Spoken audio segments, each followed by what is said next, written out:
MythMakers Media presents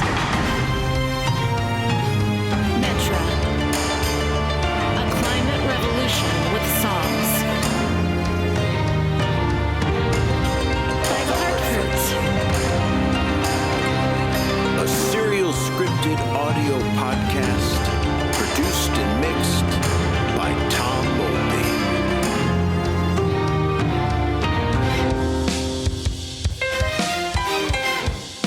Starring Jeannette Bayardelle as Aglaphonos,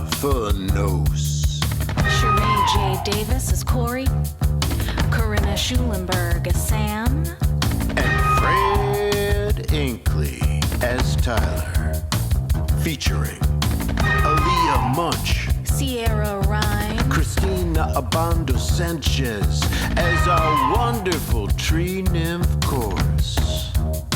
Yeah. Change the myth. Change the world. Welcome, MythMakers. We three tree nymphs are here to present to you episode 6 of the scripted serial audio podcast of Metra, a climate revolution with songs.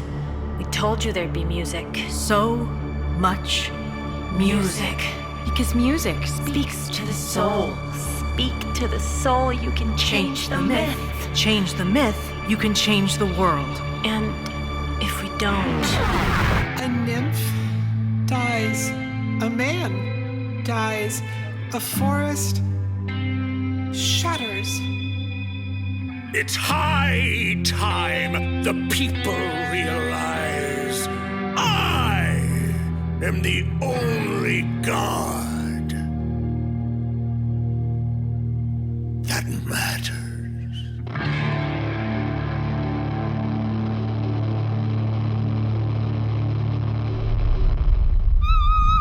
No, I am not.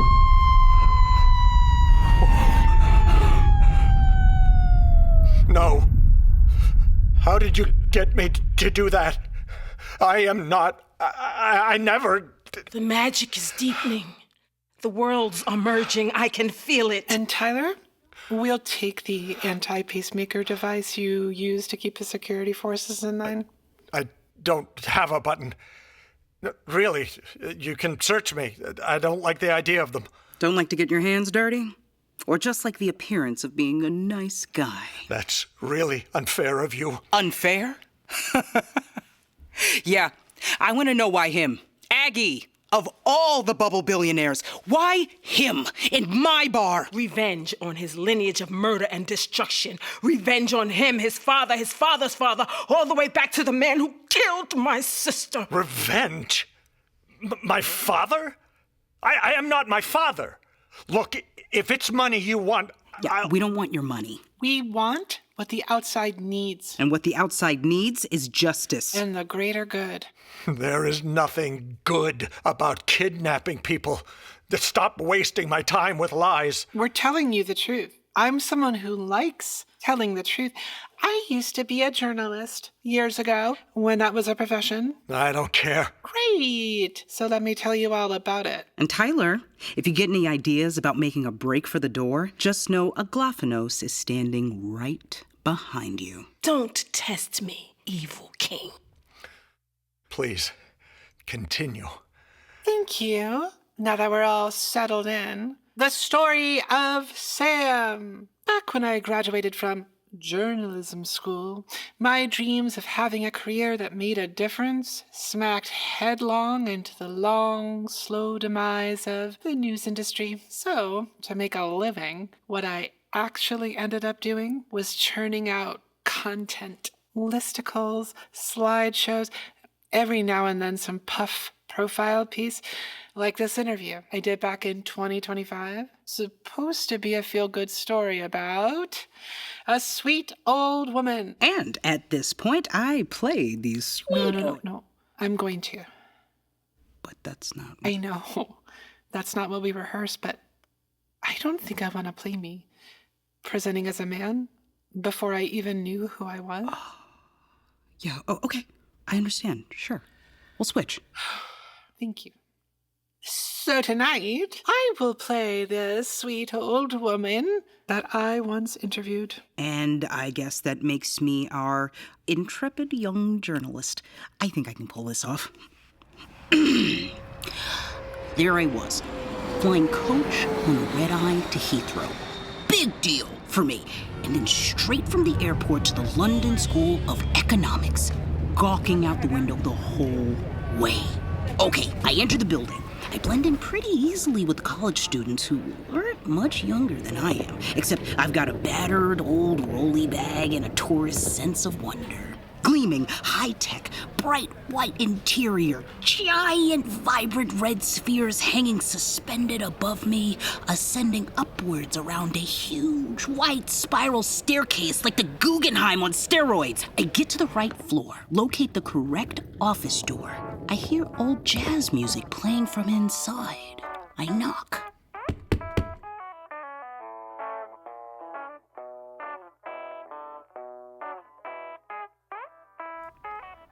I knock again. Still no answer.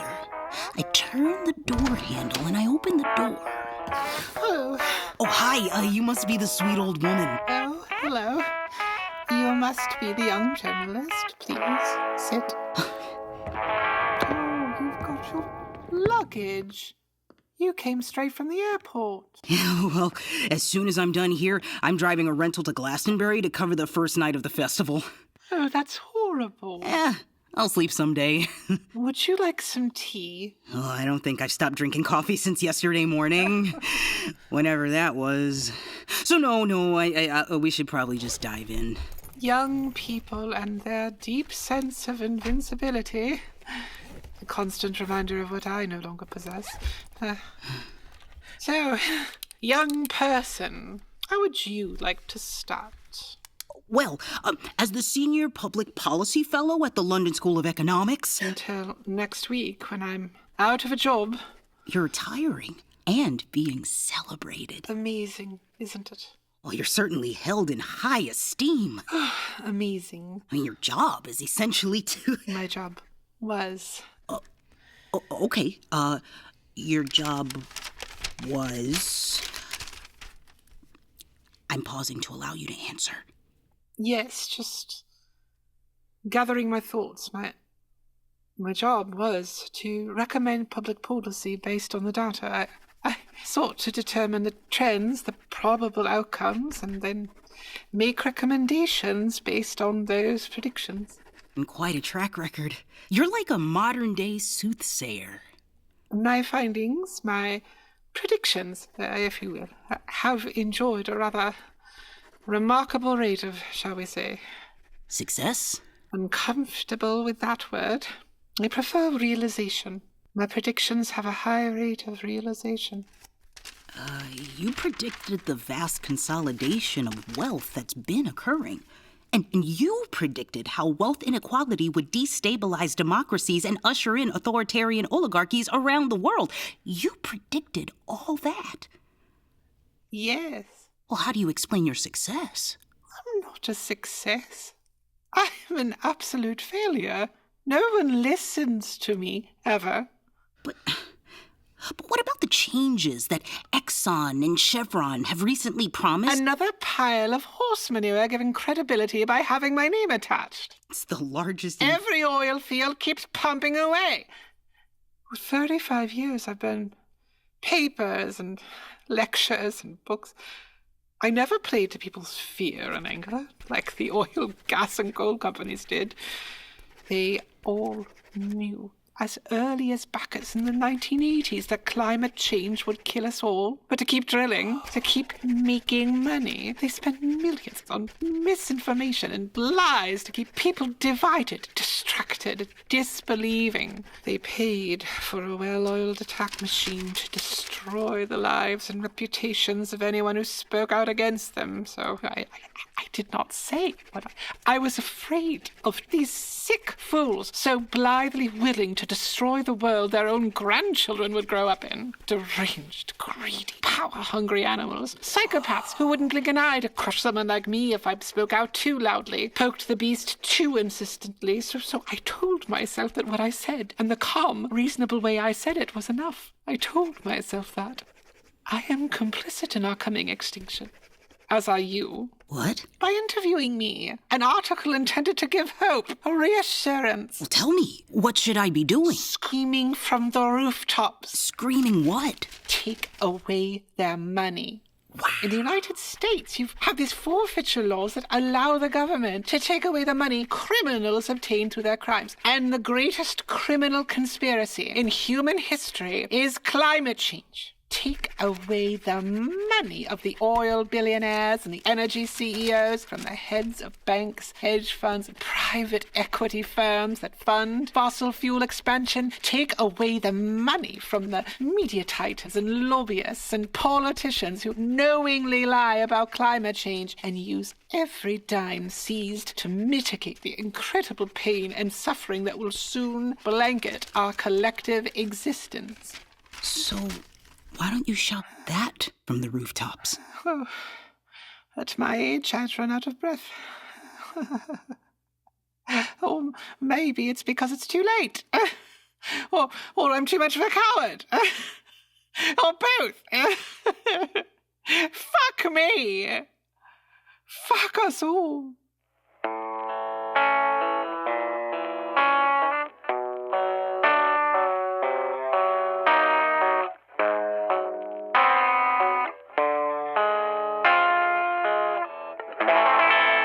In other words, a bad interview. But it's why I'm here, as I am, thanks to the interview with that sweet old woman. An impending apocalypse tends to focus the mind. I began to recognize a story inside me that I hadn't been listening to. I finally paid attention. I decided to completely blow up the life I was given, shed my skin, and walk into something better. And Mr. Tyler Gans, so can you. Look, I think I am beginning to understand. You blame me because of where I got my money. I didn't choose my father. You've made other choices. Yes, and I am spending a fortune to address the crisis that my lineage is complicit in. And how's that coming? I will find a solution. A rich white man promising us that he will fix the problems created by rich white men does not inspire confidence. I have spent my life trying to make up for the damage my father caused. Ladies, I am, and my money is the best chance we've got. We're working 24/7 and we will find a solution. But nothing is going to happen if you don't let me go. And if you let me go, I promise you, this can work out very well for you. I can speak to my vertical farming team about getting you jobs in the bubbles. Good paying jobs. Maybe even a place in the bubbles for you to live. And then we can find a solution together. To save all of humanity. Is that where you were on your way tonight? To save the world? What is it you want from me? An honest answer would be a great start. But until then... The myth of Erysicthon and Metra continued. No, not again!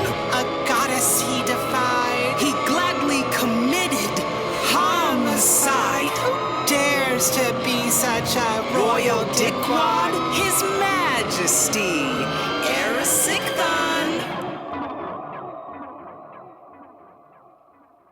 You make that all sound like it's a bad thing. 1, 2, 3, 4. Hey! Hey! Hot damn! I'm fucking drunk, but that's okay because I am Erysicthon, king of Thessaly. Everything I gaze on my motherfucking destiny. Screw the hottest girls and I drink the best booze. I rule this world. It's mine to use however the fuck I want. Cut down any fucking trees I want. Who the fuck is gonna stop me? But News of Erysicthon's behavior so bad gets back to Ceres, and she gets mad.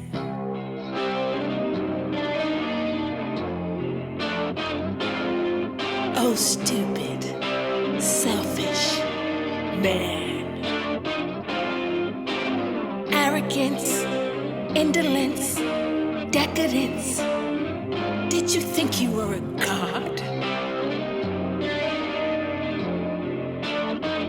Did you think there'd be no consequence, claiming innocence, pleading ignorance, with a wink and a nod?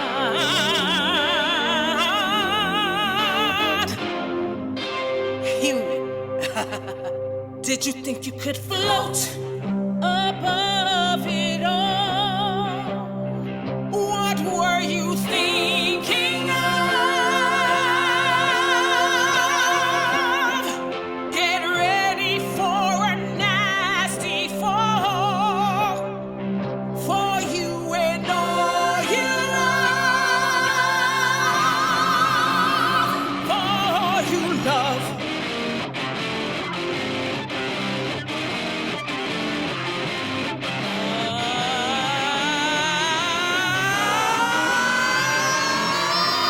Famine, I summon you. Goddamn man, I'm coming for you. And the hissing from escaping more. The clicking of his teeth, the clacking jaw. Worst motherfucker you ever saw. No goddamn man gonna break my law. Just float above it all. What were you thinking of? Get ready for a nasty fall, for you and all you love, for you love, for you love, for you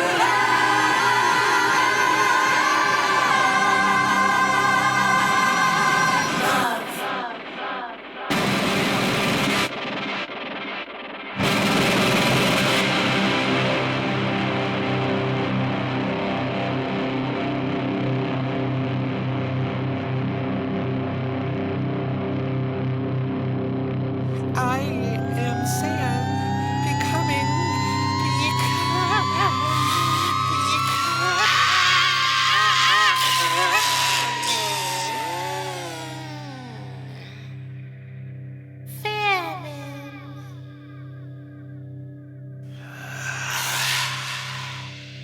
I am Famine. I fly over fields of lush grain, rivers thick with fish, and pastures of lowing fatted cattle on the way to the castle of Erysicthon.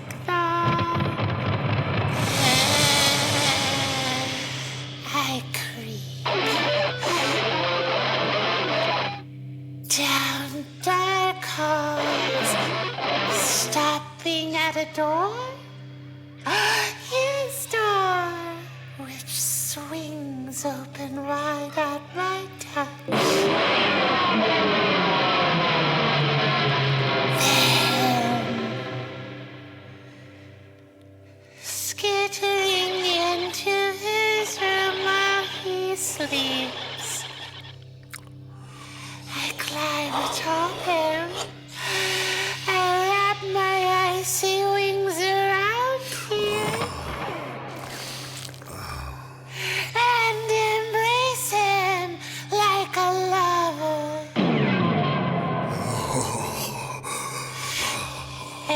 Erysicthon.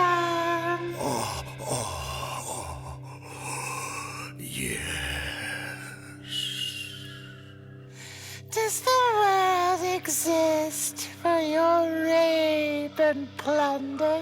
Yes.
revolution with songs. By the Hartfords. Starring Jeannette Bayardelle, Cherrye J. Davis, Corinna Schulenburg, and Fred Inkley. Featuring Alia, Munsch, Cristina, Obando, Sanchez, and Rein. Yeah. And now a shout out to our stellar ensemble: Jonathan Gregg, Kristen Vaughn, William Peden, Walker Schneckenberger, Gawain McCullough, Ned Hartford, and Luke Wingarden. And join us later this week for the premiere episode of Metra Listener Mailbag, hosted by yours truly, Tom Moby. Yeah. Dialogue directed by Emily Hartford. Singing sessions directed by Tom Moby. Songs written by Aglaphonos, Corey, Sam, and yours truly, Tom Moby.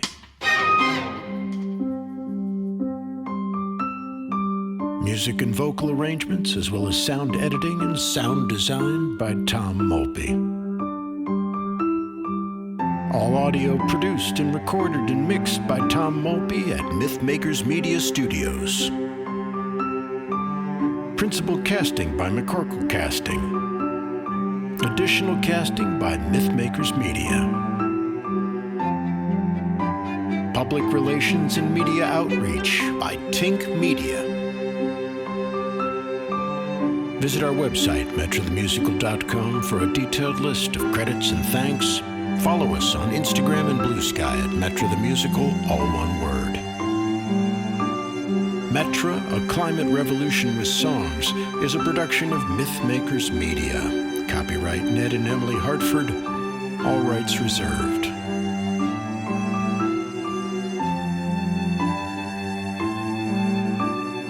Remember, change the myth, change the world. You grade A+, wonder us, motherfucking fabulous climate revolutionaries. That's a reference from one of the later episodes, so when you get there, you're gonna be like, oh yeah, I recognize that. Like a little Easter egg.